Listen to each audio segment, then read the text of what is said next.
মুবাল্লিগ হব সুন্নতেরো, খুব চর্চা করব সুন্নতেরো। দয়া করো হে শাহে মদিনা। আলহামদুলিল্লাহি রাব্বিল আলামিন ওয়াসসালাতু ওয়াসসালামু আলা সাইয়্যিদিল মুরসালিন আম্মা বা'দ। ফাআউযু বিল্লাহি মিনাশ শাইতানির রাজীম। বিসমিল্লাহির রহমানির রহিম। প্রিয় আশিকানে রসুল ও মাদানী চ্যানেলের দর্শক শ্রোতাবৃন্দ, আসুন আমরা প্রত্যেকেই উচ্চ আওয়াজে গভীর মহব্বত সহকারে পড়ি, আসসালাতু ওয়াসসালামু আলাইকা ইয়া রাসূলুল্লাহ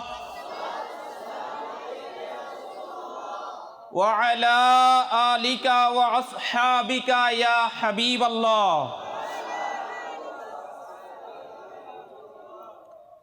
আসসালাতু ওয়াসসালামু আলাইকা ইয়া নবিয়্যাল্লাহ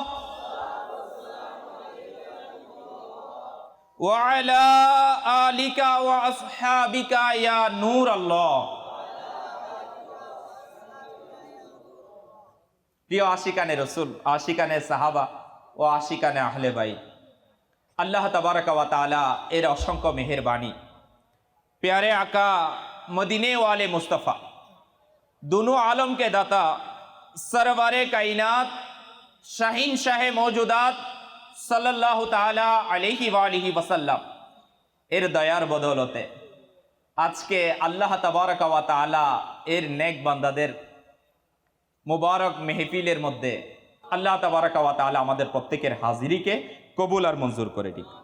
আসুন প্রিয় ইসলামী ভাইরা, সর্বপ্রথম প্যারে নবী রাসূলে আরবি সাল্লাল্লাহু তাআলা আলাইহি ওয়ালিহি ওয়াসাল্লাম এর উপর দুরূদ শরীফ পাঠ করার একটি ফজিলত শ্রবণ করে নি। প্রিয় আকা সাল্লাল্লাহু তাআলা আলাইহি ওয়ালিহি ওয়াসাল্লাম ইরশাদ করেন, যে ব্যক্তির নিকট আল্লাহ তাবারাকা ওয়া তাআলার দয়া এবং ইহসানের বদৌলতে যে আজকে তো আমরা বসার সুযোগ পেয়েছি, তো আমার নবীর উপর দুরূদ শরীফ পাঠ করার একটি ফজিলত আমরা প্রত্যেকেই শ্রবণ করে নি। আল্লাহ তাবারাকা ওয়া তাআলা এর প্যারে মাহবুব সাল্লাল্লাহু তাআলা আলাইহি ওয়ালিহি ওয়াসাল্লাম এর ফরমানে আলিশান, যে ব্যক্তি আমার উপর প্রতিদিন সকালে 10 বার ও সন্ধ্যায় 10 বার দুরূদ শরীফ পাঠ করে, তার জন্য কিয়ামতের দিন আমার সুপারিশ নসিব হবে। আসুন আমরা মজলিসের বরকতে একবার মোহাব্বত সহকারে দুরূদ শরীফ পাঠ করে নি। সাল্লু আলাল হাবিব সাল্লাল্লাহু তাআলা আলা মুহাম্মদ সাল্লাল্লাহু তাআলা আলাইহি ওয়া আলিহি ওয়াসাল্লাম। প্রিয় ইসলামী ভাইরা ও মাদানী চ্যানেলের দর্শক শ্রোতা, আল্লাহ তাবারাকা ওয়া তাআলা আমাকে আপনাকে মুসলমান হিসাবে দুনিয়ার জমিনের মধ্যে আসার সুযোগ দিয়েছেন। আল্লাহ তাআলার ইহসান হয়েছে, আমরা উম্মতে মুহাম্মদী হওয়ার সুযোগ পেয়েছি। আল্লাহ তাআলার দয়া হয়েছে, আমরা আল্লাহ তাআলার জমিনের মধ্যে আকা সাল্লাল্লাহু তাআলা আলাইহি ওয়ালিহি ওয়াসাল্লাম এর উম্মতের মধ্যে শামিল হয়ে নিজের জিন্দেগিকে অতিবাহিত করার সুযোগ পেয়ে গিয়েছি। তো আপনি বলবেন পেয়েছি তো কি হয়েছে? আমি আপনাকে আরজ করতে চাচ্ছি এটা, যে আমি আপনি শুধু এসে গিয়েছি এতটুকুতে সীমাবদ্ধ নয়, বরং আমার আল্লাহ তাবারাকা ওয়া তাআলা আমাকে উম্মতে মুহাম্মদী হিসাবে দুনিয়ার মধ্যে প্রেরণ করেছেন এতটুকুতে সীমাবদ্ধ নয়, বরং এর মধ্যে আমার আপনার পরবর্তী এমন কিছু পর্যায় আছে, এমন কিছু স্টেপ আছে যেগুলোতে আমাকে আপনাকে অতিক্রম করতে হবে। আপনি বলবেন আপনি কোন স্টেপের কথা বলতে চাচ্ছেন? হ্যাঁ প্রিয় ইসলামী ভাইরা, আমি আপনাকে ওই স্টেপের কথা বলতে চাচ্ছি যখন আমার আপনার নিঃশ্বাস বন্ধ হয়ে যাবে। আমি আপনাকে ওই সময়ের কথা আরজ করতে চাচ্ছি যখন আল্লাহ তাবারাকা ওয়া তাআলা আযজা ওয়া জাল্লার হুকুম হয়ে যাবে, আমার আপনার নিঃশ্বাস বন্ধ হয়ে যাবে। প্রিয় ইসলামী ভাইরা, হ্যাঁ আমি আপনাকে ওইটাই আরজ করতে চাচ্ছি, ওই মুহূর্তের কথা, যে আল্লাহ তাবারাকা ওয়া তাআলার দয়া তো হবে যে আমি তো আমার আপনার হায়াতকে অতিবাহিত করব, কিন্তু এমন টাইমও তো আমার মাঝে আসবে যখন আমার শরীর নিস্তেজ হয়ে যাবে। প্রিয় ইসলামী ভাইরা, যখন আমার আপনার এই বডি সচল থাকবে না, এরপরে কি হবে? এর পরবর্তী স্টেপ এমন আসবে যখন আমাকে আপনাকে আর দুনিয়ার উপর রেখে দেওয়া হবে না, বরঞ্চ নামিয়ে দেওয়া হবে। আর সেখানে এমন রাত হয়তো আমাকে আপনাকে অতিবাহিত করতে হবে যেটার ব্যাপারে আমি আপনি চিন্তাও করতে পারি। হ্যাঁ, উম্মতে মোহাম্মদী, আমরা যারা যুবক আছি, আমরা যারা বৃদ্ধ আছি, আমরা যারা ছোট বয়সের আছি, হ্যাঁ, সবাই ওই রাতের চিন্তা করেছি। কোন রাত? গায়ে হলুদের রাত। ইসলামী ভাইরা, আমরা হয়তো ওই রাতের কথা চিন্তা করেছি যেই রাত আমাকে আমার পরিবারের পক্ষ থেকে কোনো সুসংবাদ আসবে, হয়তো আপনাকে দোলা সাজানো হবে, এই রকম রাতের কথা চিন্তা করেছি। বা হয়তো এমন রাত অনেকেই অতিবাহিত করে এসেছি। হ্যাঁ প্রিয় ইসলামী ভাইরা, আপনি বলবেন ওই রাতের ব্যাপারে আসতেছে যেটার ব্যাপারে আমি অতিবাহিত করেছি। হ্যাঁ প্রিয় ইসলামী ভাইরা, আমার আপনার সামনে এমনও রাত আছে যে রাত আমি আপনি অতিবাহিত করিনি, তবে অতিবাহিত করতে হবে। এমনও রাত আমার আপনার মাঝে আসবে যে রাতের ব্যাপারে হয়তো আমি চিন্তাও করতে পারিনি। প্রিয় ইসলামী ভাইরা, আমার দিমাগ ওইদিকে যাই নাই। আপনি বলবেন এটা কেন আলোচনা করা হচ্ছে? হ্যাঁ, দাওয়াত ইসলামের মাকসাদ তো এটা যে আমি দুনিয়ার জমিনের মধ্যে তো আছি, কিন্তু আমার আপনার মাঝে ফিকিরে আখিরাত কতটুকু আছে। আমি আপনি আল্লাহ তাআলার জমিনের মধ্যে তো দিন অতিবাহিত করতেছি, আমার আপনার কাছে পরকালের চিন্তার ব্যাপারে কতটুকু আছে। ইসলামী ভাইরা, দাওয়াত ইসলামের মেহফিল সাজানো মানে বয়ান করে চলে যাওয়া নয়। দাওয়াত ইসলামের মেহফিল সাজানো মানে আমরা মারহাবায়া মুস্তাফার নারা লাগালাম আর নাতে মুস্তাফার মধ্যে ঝুমঝুম করলাম, বাস এরপরে শেষ হয়ে গেল নয়। প্রিয় ইসলামী ভাইরা, দাওয়াত ইসলামের মেহফিল মানে অল্প কিছুক্ষণ টাইম আল্লাহ তাআলার ভয়ে কেঁপে ওঠা। দাওয়াত ইসলামের মেহফিল মানে আল্লাহ তাবারক ওয়া তাআলা আযজা ওয়া জাল্লার দয়া তো হয়েছে, কিছুক্ষণ আখিরাতের ফিকির আমার আপনার অন্তরের মধ্যে নিয়ে আসা। হে যুবক ভাই, আমি আপনাকে আরজ করব, হে আশিকানে রসুল, আমি আপনাকে বলতেছি, হ্যাঁ, দাওয়াত ইসলামের মেহফিল মানে আমার আপনার কিছুক্ষণ সময় আল্লাহ তাবারক ওয়া তাআলা আযজা ওয়া জাল আমাকে আপনাকে দুনিয়ার জমিনে প্রেরণ করেছেন এর মাকসাদ সম্পর্কে চিন্তা করার জন্য। তো আজকে এই জন্য এই আরজ নিয়ে আমি আপনাকে ওই একটি রাতের বর্ণনা এর ব্যাপারে কিতাবের মধ্যে এসেছে। ইসলামী ভাইরা, হযরত সাইয়্যিদুনা আনাস বিন মালিক রাদিয়াল্লাহু তাআলা আনহু ইনি বর্ণনা করেন, আমি কি তোমাদের ওই দুইটি দিন এবং ওই দুইটি রাতের ব্যাপারে বলবো না? শুবুল ইমানের মধ্যে 7ম খণ্ডে এই রিওয়ায়াত বর্ণনা করা হয়েছে। ইসলামী ভাইরা, আরজ করা হচ্ছে একটি দিন হলো তা যখন আল্লাহ পাকের পক্ষ থেকে তোমার নিকট আসা আল্লাহ পাকের সন্তুষ্টির সুসংবাদ অথবা তার অসন্তুষ্টির বার্তা। এমনও হতে পারে, এমনও দিন আমার আপনার মাঝে আসবে যেই দিন হয়তো বারগাহে ইলাহির পক্ষ থেকে আমার আপনার জন্য সুসংবাদের বার্তা আসবে, নয়তো বারগাহে ইলাহির মধ্য থেকে অসন্তুষ্টির বার্তা আসবে। এখন আমার জন্য কোন বার্তা আসবে? সন্তুষ্টির বার্তা না অসন্তুষ্টির বার্তা? আমার মালিক কি আমার উপর রাজি হওয়া অবস্থায় আমার কাছে কি পয়গাম আসবে, না আমার আল্লাহ তাবারক ওয়া তাআলা আযজা ওয়া জাল্লার নারাজির পয়গাম আমার কাছে আসবে? তো প্রিয় ইসলামী ভাইরা, অবশ্যই চিন্তা করার বিষয়। হ্যাঁ, আল্লাহ তাবারক ওয়া তাআলার দয়া যে আমি আপনি যদি একটু চিন্তা করি যে আল্লাহ তাআলা জমিনের মধ্যে পাঠিয়েছেন, আমি আপনি আজকে রিজিক তালাশ করতেছি, কেউ ব্যবসার মধ্যে আছি, কেউ চাকরির মধ্যে আছি, কেউ কারো না কারো অধীনস্থতার মধ্যে আছি, কেউ কারো না কারো অধীনে আছি, কিন্তু আমরা প্রতিটি ক্ষেত্রে এটাই চিন্তা করি আমার উপরস্থ যিনি আছে, আমার বস যিনি আছে, আমার স্যার যিনি আছে, ইনি যেন আমার সর্ব অবস্থায় রাজি থাকুক, ইনার রেজামন্দির পয়গাম শুনতে চায়, ইনার পক্ষ থেকে আমার আপনার মারহাবার পয়গাম শুনতে চায়। কিন্তু প্রিয় ইসলামী ভাইরা, আমি আপনি কি কখনো আমার আপনার দিমাগ কি এটা এসেছে যে আমার আল্লাহ তাবারক ওয়া তাআলা যিনি আমাকে বানিয়েছেন, যে মহান রব্বুল আলামিন সুনির্দিষ্ট গোল লক্ষ্য উদ্দেশ্য নিয়ে আমাকে আপনাকে প্রেরণ করেছেন, আমি কি ওই রব তাআলার সন্তুষ্টি এবং রেজামন্দি হাসিল করতে পারবো এমন পয়গামের কি চিন্তা করেছি? হ্যাঁ, হয়তো আমি করি নাই। প্লিজ আমি বাইরে, হয়তো আমি যুবক করি নাই, কিন্তু আমার পূর্বে যারা দুনিয়ার জমিনের মধ্যে আল্লাহ তাআলার ইবাদতের মধ্যে হায়াতগুলোকে অতিবাহিত করেছে, যেই সমস্ত বুজুর্গানে দ্বীনের ব্যাপারে জিনাদের উসিলায় আজকে আমরা এখানে বসেছি, উনারা এই ব্যাপারে চিন্তা করেছিলেন, যার কারণে আজকে উনাদের মাধ্যমে আমরা আল্লাহ তাআলার জিকিরের মেহফিল সাজানোর সৌভাগ্য হয়েছে। প্লিজ আমি বেরা, আমি আপনাকে আরজ করতে চাচ্ছি, কিতাবের মধ্যে আসছে অপর দিনটি হলো তা যখন তুমি নিজের আমল নামা নেওয়ার জন্য আল্লাহ পাকের দরবারে উপস্থিত হবে। প্লিজ আমি বেরা, হ্যাঁ আমি আপনি আল্লাহ তাআলার দরবারে নিজের আমল নামা পাওয়ার জন্য বারগাহে ইলাহির মধ্যে উপস্থিত হব। আরো ইরশাদ ফরমাচ্ছেন, আর ওই আমল নামা তোমার ডান হাতে দেয়া হবে নাকি বাম হাতে দেয়া হবে? আমি আপনি কি জানি? কেউ জানি? প্লিজ আমি বেরা, কেউ জানি না। আমার কাছে জানা নাই আমার আমল নামা ডান হাতে মিলবে না বাম হাতে মিলবে। আমি জানি না আমি রব তাআলার দরবারে উপস্থিত হব আল্লাহ তাআলার সন্তুষ্টির উপর না নারাজির উপর। ওই অবস্থায় আমার রব কি আমার উপর রাজি থাকবে না নারাজ থাকবে, এটার ব্যাপারে আমার আপনার জানা নেই। প্লিজ আমি বাইরে আরো বলতেছে, আরো দুইটি রাতের বর্ণনা দিচ্ছেন। একটি রাত হচ্ছে তা যা মৃত ব্যক্তিকে নিজের কবরের মধ্যে অতিবাহিত করতে হবে। একজন মৃত ব্যক্তিকে তার কবরের মধ্যে অতিবাহিত করতে হবে, এর পূর্বে সে এইরূপ রাত কখনো অতিবাহিত করেনি।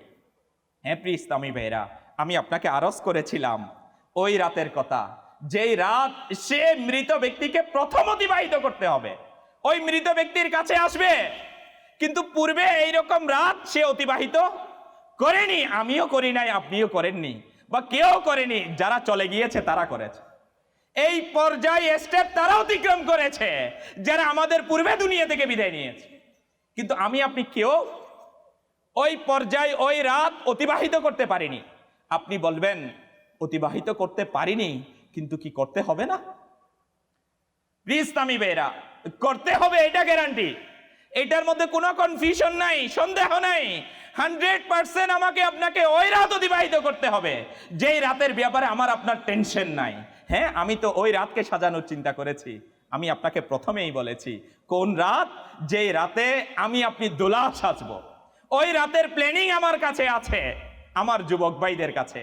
হ্যাঁ প্লিজ আমি ভাইরা, যারা বয়স্ক হয়ে গিয়েছে ইনাদের কাছে ওই রাতের প্ল্যানিং ছিল এবং ওই রাতও তারা অতিবাহিত করেছে। কিন্তু এখন যেই রাতের কথা বলা হচ্ছে সেই রাতের পরিকল্পনা নেওয়া হয়নি, প্ল্যানিং করা হয়নি, তবে সেটা অতিক্রম করতে হবে।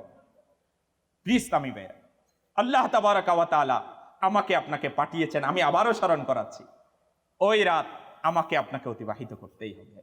আজ না হয় কাল, কাল না হয় পরশু, না হয় একদিন পর, না হয় দুদিন পর, না হয় মাস পরে, না হয় বছর পরে, কিন্তু আমাকে আপনাকে ওই রাত অতিবাহিত করতেই। এটার ব্যাপারে কোনো সন্দেহ আছে? প্লিজ আমি বেরে, কোনো সন্দেহ আছে? কোনো সন্দেহ নাই। এখন একটু বলি, আমি আপনাকে আরজ করব এটা, ওই রাত আমি কিভাবে অতিবাহিত করব, ওই রাত আমার কাছে কিভাবে তাসরিফ আনবে, ওই রাত আমার কাছে আসার সময় কি আমি আপনি ওই রাতকে সবর করতে পারবো? ওই রাত বরদাস্ত করে কি আমি অতিবাহিত করতে পারবো? ওই রাত অতিবাহিত করার মতো ক্ষমতা, এবিলিটি কি আমার কাছে থাকবে? না, থাকবে না। আর ওই রাত কি আমি মুসিবতের মাধ্যমে অতিবাহিত করব? না, ওই রাত আমার কাছে আযাবের মতো আসবে, না সুসংবাদের মতো আসবে? কোন পরিস্থিতিতে আসবে? হ্যাঁ প্লিজ আমি ভাইরা, বাস্তবিকে এটা কারোর জন্য সুসংবাদ আসবে, কারোর জন্য মুসিবত আসবে, কারোর জন্য পেরেশানির মধ্যে আসবে। হ্যাঁ আমার জন্য কিভাবে আসবে? আর আমি ওই রাত কিভাবে অতিবাহিত করব? কিতাবের মধ্যে এক আল্লাহ তাবারাকা ওয়া তাআলা এর বান্দার ওই রাতের ব্যাখ্যা বিস্তারিত উল্লেখ করা হয়েছে। হযরত সাইয়্যিদুনা প্রখ্যাত তাবেঈ, ইনি এই মুবারক রাতের ব্যাপারে খুবই সুন্দরভাবে ইরশাদ করেছেন। হযরত সাইয়্যিদুনা হাসান বসরি রাহমাতুল্লাহি তাআলা আলাইহি। হ্যাঁ আমি আপনাকে এটা আরজ করার মূল যেটা উদ্দেশ্য, যে আমি আপনি একটু ফিকির করি ওই রাত আমার জন্য কেমন হবে, আর আল্লাহ তাআলার বান্দাদের জন্য কেমন ছিল, আল্লাহ ওয়ালাদের জন্য কেমন ছিল। আর আল্লাহ তাবারক ওয়া তাআলার নেক বান্দারা ওই মুবারক রাতের ব্যাপারে ইনাদের অভিমত কেমন ছিল? আর আমার আপনার কাছে এটা আসবে আর আমি কিভাবে সেটাকে ট্যাকেল দিব? হ্যাঁ প্লিজ ইসলামী ভাইরা, বারগাহে ইলাহির পক্ষ থেকে যদি দয়া হয়ে যায়, আমার আল্লাহ তাআলার দরবার থেকে যদি দয়া মিলে যায়, তো টেনশন মুক্ত। আর আল্লাহ তাআলার পানা, যদি রব তাআলা নারাজ থাকে, যদি আমাদের প্রিয় রসুল নারাজ থাকে, তাহলে তো প্রিয় ইসলামী ভাইরা পেরেশানি আর পেরেশানি, মুক্তির কোনো সুযোগ অপরচুনিটি থাকবে না। আর প্রখ্যাত তাবি হযরত সাইয়্যিদুনা হাসান বসরি রাহমাতুল্লাহি তাআলা আলাইহি, ইনি একটি এই রাতের ব্যাপারে বর্ণনা দিচ্ছেন। একটি ঘটনা কিতাবের মধ্যে এসেছে, আমরা প্রত্যেকেই কান নয় বরঞ্চ দিলের কান দিয়ে শুনি। হযরত হাসান বসরি রাহমাতুল্লাহি তাআলা আলাইহি আপন ঘরের দরজায় যখন উপবিষ্ট ছিলেন, এমন সময় সেদিক থেকে একটি জানাজা লাশ বহনকারী খাটিয়া অতিক্রম করছিল। তিনি রাদিয়াল্লাহু তাআলা আনহু উঠলেন এবং জানাজার পিছনে চলতে লাগলেন। জানাজার নিচে এক মাদানী মুন্নি জানাজার সাথে সাথে, হ্যাঁ আমাদের এখানেও তো দেখা যায় যে অনেক সময় জানাজা চলতেছে, যার লাশ নিয়ে যাওয়া হচ্ছে, যার ডেড বডি নিয়ে যাওয়া হচ্ছে, এর রিলেটিভ বা এর নিকট আত্মীয় অথবা এর সন্তান কেউ থাকলে পিছনে পিছনে কান্না করে যায় কিনা? ইসলামী বেরা চলে ঠিক একইভাবে এক মাদানী মুন্নি ছোট্ট মেয়ে ওই জানাজার নিচে অজুর নয়নে কান্না করতে করতে দৌড়ে দৌড়ে যাচ্ছিল। তখন ওই মেয়ে বলা শুরু করলো, হে আব্বাজান। তার মেয়ে এভাবেই আরজ করতেছে, হে আব্বাজান, আজ আমার উপর ওই সময় এসে গেছে যা পূর্বে কখনো আসেনি। হযরত সাইয়্যিদুনা হাসান বসরি রাহমাতুল্লাহি তাআলা আলাইহি যখন এই ব্যথা ভরা আওয়াজ শুনতে পেলেন, তখন চোখ অশ্রুসিক্ত হয়ে গেল, অন্তর বিগলিত হয়ে গেল। মমতা ভরা হাত সেই দুশ্চিন্তাগ্রস্ত এতি মেয়ের মাথায় বুলিয়ে দিলেন এবং বললেন, কন্যা, আজকে এই মুহূর্ত তোমার উপর নয়, বরং তোমার মরহুম পিতার উপরই ওই সময় এসেছে যা এর পূর্বে কখনো আসেনি। ইসলামী বেরা হয়তো ওই ছোট্ট মেয়ে নিজেরটা উপলব্ধি করতে পেরেছে, কিন্তু বাবারটা তো উপলব্ধি করতে পারে না। ওই ছোট্ট মেয়ে নিজের অবস্থা উপলব্ধি করতে পেরেছে, তার ফিলিংস নিজেরটা হয়েছে, কেননা সে এইরকম কখনো পূর্বে পিতৃহারা ছিল না, আজকে হয়েছে। ইসলামী বেরা শুধুমাত্র যারা দুনিয়াতে আছে তারা শুধু পিতৃহারা হয়েছে তা নয় সন্তান, বরঞ্চ ওই পিতার উপর এমন সময় আসে, ওই জানাজা যার নেওয়া হচ্ছে এর উপর এমন সময় আসে যেটা পূর্বে কখনো আসেনি। ইসলামী বেরা এইটা বলে হযরত সাইয়্যিদুনা হাসান বসরি রাহমাতুল্লাহি তাআলা আলাইহি পরের দিন তিনি রাদিয়াল্লাহু তাআলা আনহু ওই মাদানী মুন্নিটিকে দেখলেন যে কাঁদতে কাঁদতে কবরস্থানের দিকে যাচ্ছে। সেও তার পিতার কবরস্থানের দিকে কান্না করতে করতে যাচ্ছে। হযরত সাইয়্যিদুনা হাসান বসরি রাহমাতুল্লাহি তাআলা আলাইহি শিক্ষা অর্জনের জন্য তার মাদানী মুন্নিটির পিছনে পিছনে চলতে লাগলো। আর কবরস্থানে পৌঁছে মাদানী মুন্নি তার পিতার কবরকে জড়িয়ে ধরলো। হযরত সাইয়্যিদুনা হাসান বসরি রাহমাতুল্লাহি তাআলা আলাইহি একটি জুপের পিছনে লুকিয়েছিলেন, আর লুকিয়ে লুকিয়ে দেখলেন ওই ছোট্ট মেয়ে কি করতেছে। দেখলেন ওই ছোট্ট মেয়ে তার পিতার কবর জড়িয়ে ধরল, আর মাদানী মুন্নি ছোট্ট মেয়েটি তার মুখ তার পিতার কবরের মাটির উপর রেখে কাঁদতে কাঁদতে বলতে লাগলো, হে আব্বাজান, হে আমার আব্বাজান, আপনি অন্ধকারে প্রদীপ এবং সমবেতি ছাড়া কবরের প্রথম রাত কিভাবে অতিবাহিত করেছে। ওই ছোট্ট মেয়ে আরজ করতে লাগলো, হে আমার বাবা, আপনার তো কোনো সঙ্গী ছিল না, আপনার কবরের মধ্যে তো কোনো প্রদীপ লাইট জ্বালানো ছিল না, আর আপনি এই রাত কিভাবে অতিবাহিত করেছেন। হে আব্বাজান, কাল রাতে আমি তো আপনার জন্য প্রদীপ জ্বালিয়েছিলাম, আমি তো আপনার জন্য চেরাগ জ্বালিয়েছিলাম, আজ এই রাতে আপনার জন্য চেরাগ প্রদীপ কে জ্বালিয়ে দিবে? তখন ওই মেয়ে আরো আরজ করতে লাগলো, হে আব্বাজান, কাল রাতে যখন রাত হয়েছে আপনার জন্য আমি বিছানা বিছিয়েছিলাম, আজ রাতে কবরে বিছানা কে বিছিয়ে দিবে? আরো আরজ করতেছে, হে আব্বাজান, কাল রাতে ঘরে আমি আপনার হাত পা টিপে দিয়েছিলাম, আজ রাতে কবরে হাত পা কে টিপে দিবে? হে আব্বাজান, কাল রাতে যখন আপনার পিপাসা লেগেছিল আমি আপনাকে পানির পাত্র এনে দিয়েছিলাম আর আপনি পিপাসা নিবারণ করেছেন, আর আজকের এই রাতে আপনাকে কে পানি এনে দিবে? হে আব্বাজান, কাল রাতে আপনার চেহারা যখন ঘেমে গিয়েছিল, আপনার চেহারা থেকে যখন ঘাম বের হয়েছিল, আমি কাপড় এনে মুছে দিয়েছি, আজ রাতে কবরে কে ঘাম পরিষ্কার করবে? হে আব্বাজান, কাল রাত পর্যন্ত তো আপনি যখনই আমাকে ডেকেছেন আপনার ডাকে সাড়া দিয়ে আমি উপস্থিত হয়েছি, আজ রাতে কবরে আপনি কাকে ডাকবেন আর আপনার ডাকে কে শুনবে, কে সাড়া দিবে? হে আব্বাজান, কাল রাতে যখন আপনার ক্ষুধা লেগেছিল, যখন আপনি ক্ষুধার্ত ছিলেন, আর তখন আমি খাবার এনে দিয়েছিলাম, আর আজ রাত আপনাকে খাবার কে এনে দিবে? প্রিয় ইসলামী ভাইয়েরা এবং আশিকানে রসুল মাদারী চ্যানেলের দর্শকবৃন্দ, আজকে আমরা ওই রাতের ব্যাপারে শ্রবণ করছি যে রাতের ব্যাপারে আমরা চিন্তাও করতে পারি নাই, যেই রাতের ব্যাপারে আমাদের প্রস্তুতি নাই বললেই চলে। আর ওই রাতের ব্যাপারে এভাবেই আরজ করতে রইল। ওই ছোট্ট মেয়ে আরো বলা শুরু করলো, হে আব্বাজান, আমি তো আপনার জন্য খাবার রান্না করেছিলাম, আজকে কবরে আপনার জন্য খানা খেয়ে রান্না করব।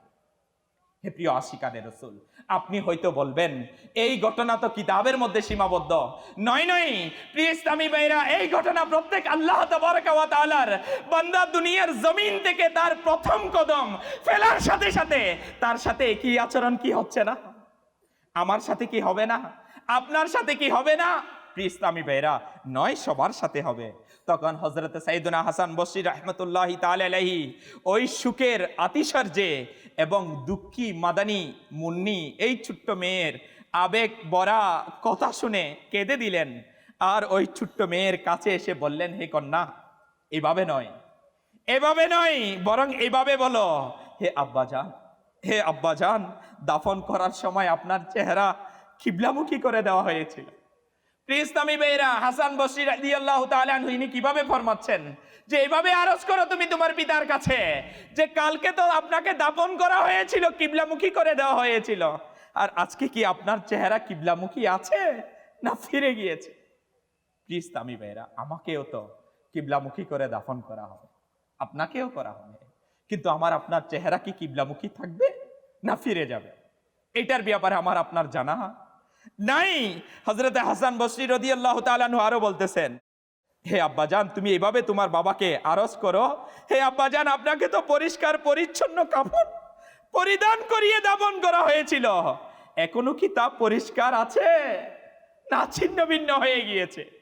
প্রিয় ইসলামী ভাইরা, হ্যাঁ হ্যাঁ, আমরা তো জানি যখন গুনেহগারকে কবরে রাখা হয়, হয়তো তার কবর পরিষ্কার পরিচ্ছন্ন কাপড় দিয়ে তাকে দাফন করা হয়েছিল, কিন্তু প্রিয় ইসলামী ভাইরা, আর সেটা কবরে দাফন করতেই তো গুনাহগারের কবরে তো আগুন প্রজ্বলিত হয়ে যায়।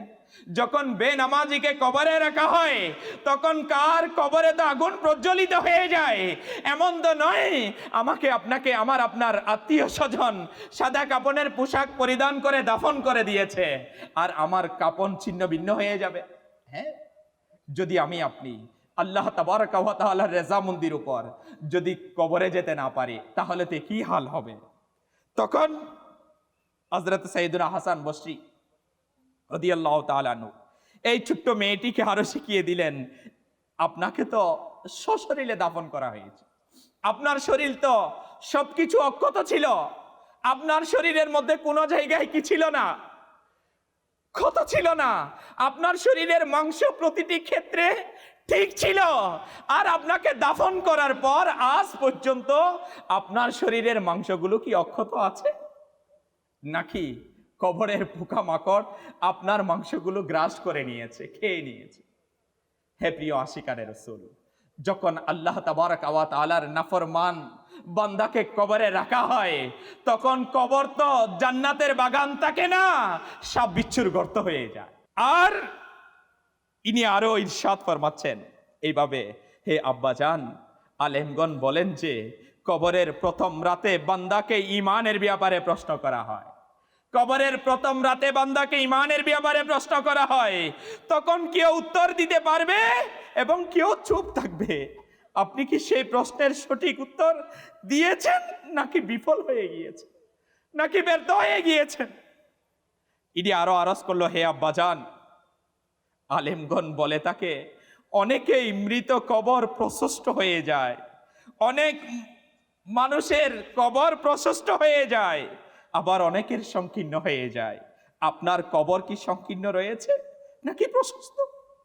হে আব্বাজান, আলেমগণ বলেন যে অনেক মৃতের কাফন জান্নাতি কাফনে, এবং অনেকের কাফনকে জাহান্নামের আগুন এর কাফন দ্বারা পরিবর্তন করে দেয়া হয়। আর আপনার কাফন কি আগুন দ্বারা পরিবর্তন হয়েছে নাকি জান্নাতি কাফন দ্বারা পরিবর্তন হয়েছে? প্রিয় ইসলামী ভাইয়েরা, হে আশিকানে রাসূল, এটা ওই কবরের প্রথম রাতের কথা আলোচনা হচ্ছে। ওই রাতেও বান্দা নতুন কাপড় পরিধান করে যাবে, আর বিয়ের রাতও তো নতুন কাপড় পরিধান করে। হে আশিকানে রাসূল, ঈদের দিনও তো নতুন কাপড় পরিধান করে, কিন্তু সেটা এর পরের দিনও নতুন থাকে, সাথে সাথে পুরনো হয়ে যায় না।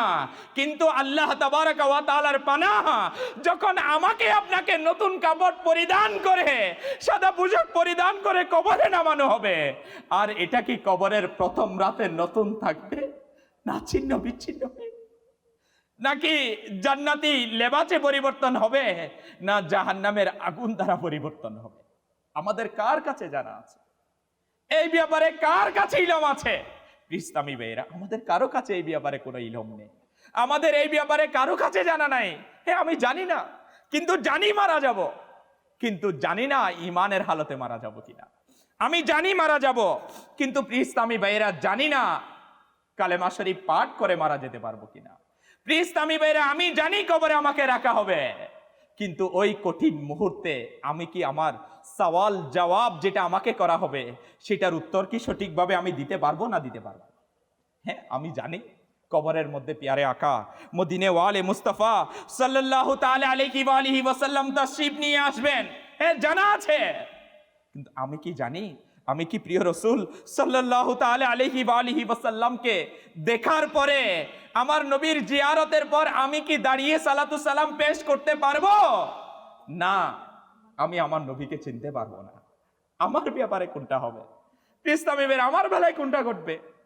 দুনিয়ার মধ্যে কে কার আগে কার লাইফ স্টাইলকে দুনিয়ার ফ্যাশন দিয়ে সাজাবে, এটার কম্পিটিশনে মেতে উঠেছে। যখন দুনিয়ার মধ্যে ব্যবসা বাড়ানো, ইসলামী ভাইয়েরা, মাল ইনকাম করা, ক্ষমতার মসনদ দখল করা, ইসলামী ভাইয়েরা, এটার মধ্যে মেতে উঠেছে। আর এই কঠিন ফিতনা ফিসাদের যুগে কিবলা শেখে তরিকত আমির আহলে সুন্নাত দামাত বরকাতুল আলিয়া এই উম্মতে মুহাম্মদের কাছে আলহামদুলিল্লাহ মদিনা ওয়ালার মোহাব্বত এবং ফিকরে আখিরাত দিয়ে যাচ্ছে। যে কঠিন সময়ের মধ্যে বান্দা কবরের ফিকির চিন্তা চলে গেছে, আখিরাতের চিন্তা চলে গেছে, পরকালের চিন্তা বান্দার কাছ থেকে চলে গেছে, ইলমে দ্বীনের কাছ থেকে দূরত্ব বেড়ে গিয়েছে। আর এই কঠিন ফিসাদের যুগে আমির আহলে সুন্নাত আল্লাহ তাআলার বান্দাকে, উম্মতে মুহাম্মদীকে ইলমে দ্বীনের সংস্পর্শে আসার জন্য দাওয়াত ইসলামী ব্যবস্থা করে দিয়েছে। এই জন্যই দাওয়াত ইসলামী আমার আপনার আখিরাতকে কামিয়াব করার জন্য, সাকসেস করার জন্য রাত দিন প্রচেষ্টা চালিয়ে যাচ্ছে। মাদানী কাফালার মাধ্যমে, সাপ্তাহিক সুন্নত ওয়াল ইসলামার মাধ্যমে, মাদানী চ্যানেলের মাধ্যমে। তো আমি বলবো, হে আশিকানে রাসূল, হে গোলামে মুস্তাফা, আমরা দাওয়াত ইসলামীর মাদানী মহলকে সঙ্গ দিই, সময় দিই, নিজের অল্প টাইম দাওয়াত ইসলামীর মাদানী মহলের সাথে অতিবাহিত করি। আল্লাহ তাবারক ওয়া তাআলা যদি চাই, এর বদৌলতে আমার আপনার দুনিয়া ও আখিরাতের কামিয়াবি মিলে যাবে। আল্লাহ তাআলা আমরা যা কিছু শ্রবণ করেছি এর উপর আমল করা সে অনুযায়ী নিজের জিন্দগিকে অতিবাহিত করার সেই তৌফিক নসিব করুক। মুবাল্লিগ হব সুন্নতের, খুব চর্চা করব সুন্নতের। দয়া করো হে শাহে